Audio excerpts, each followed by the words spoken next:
Hakimpur border पर मौजूद इन घुसपैठियों को बीएसएफ अब बांग्लादेश भेज रही है। कई परिवार कल रात से यहीं पर जमा हुए हैं। अब इन्हें गाड़ी में बैठाकर बॉर्डर पर ले जाया जा रहा है। बीएसएफ इन लोगों से इनके डॉक्यूमेंट्स ले रही है। इन्हें वेरीफाई करने के लिए बांग्लादेश बॉर्डर गार्ड्स को भेजा जा रहा है। वेरिफिकेशन कंफर्म होने के बाद बीएसएफ इन्हें बांग्लादेश बॉर्डर गार्ड्स को हैंडओवर कर रही है।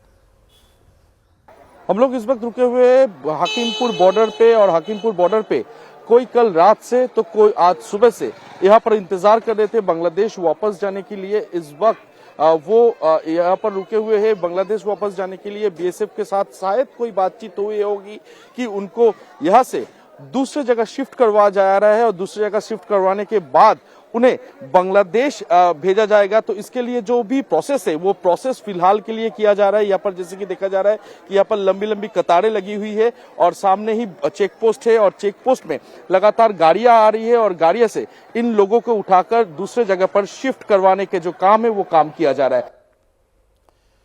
आज बांग्लादेश घुसपैठियों की वापसी को लेकर बीजेपी ने ममता सरकार पर बड़ा हमला बोला।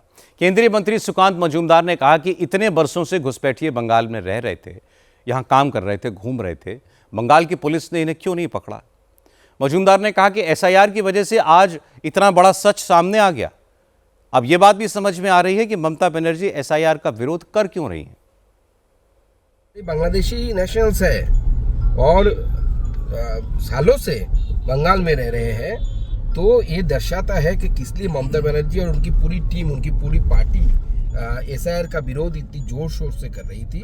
और वोट बैंक के लिए अपने देश के साथ इतनी बड़ी गद्दारी, ये तो देशद्रोहिता है। सालों से ये लोग बंगाल में बैठे हुए हैं। ममता बनर्जी की पुलिस को जानकारी नहीं है, ये हमें बिलीव करना पड़ेगा। और सालों से यहाँ पे बैठकर किसी ने शायद वोटर कार्ड भी बना लिया, किसी ने आधार कार्ड भी बना लिया।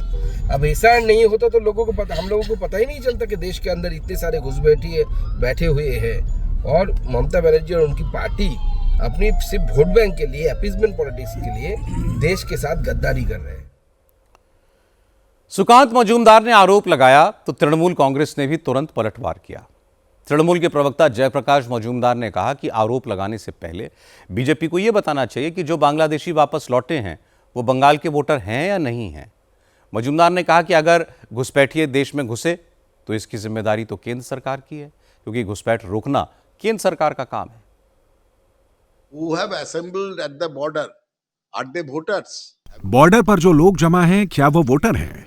क्या आपने इसकी जांच की है कि उनके नाम वोटर लिस्ट में हैं? हमें शक है और ये पक्का करना जरूरी है।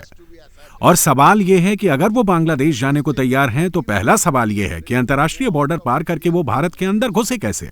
बॉर्डर की सुरक्षा बीएसएफ करती है, ये अमित शाह के मंत्रालय में आता है। पहले बीजेपी को इस सवाल का जवाब देना चाहिए और फिर ये बताना चाहिए कि जो लोग लौट रहे हैं वो वोटर हैं या नहीं। BJP should answer first. Bengal में वोटर लिस्ट के रिवीजन का असर दिख रहा है। हजारों घुसपैठिए सामान समेटकर बॉर्डर पर पहुंच गए हैं, लेकिन फिर भी ममता बनर्जी की पार्टी एसआईआर का विरोध कर रही है। हैरानी की बात है, एसआईआर का विरोध सिर्फ बंगाल में ही नहीं हो रहा। केरल विधानसभा ने एसआईआर को पोस्टपोन करने का एक प्रस्ताव पास कर दिया। केरल में लेफ्ट फ्रंट की सरकार ने लोकल बॉडी इलेक्शन का हवाला देकर वोटर लिस्ट के रिवीजन को टालने के लिए सुप्रीम कोर्ट में पिटीशन दाखिल कर दी। कांग्रेस ने तो वोटर लिस्ट के रिवीजन के खिलाफ आंदोलन का ही ऐलान कर दिया है। बिहार चुनाव के नतीजे आने के बाद आज राहुल गांधी पहली बार नजर आए। कांग्रेस दफ्तर में उन 12 राज्यों के नेताओं की मीटिंग हुई जहां पर एसआईआर का प्रोसेस चल रहा है और मीटिंग में यह तय किया गया कि दिसंबर के पहले हफ्ते में दिल्ली के रामलीला मैदान में कांग्रेस एसआईआर के खिलाफ एक बड़ी रैली करेगी।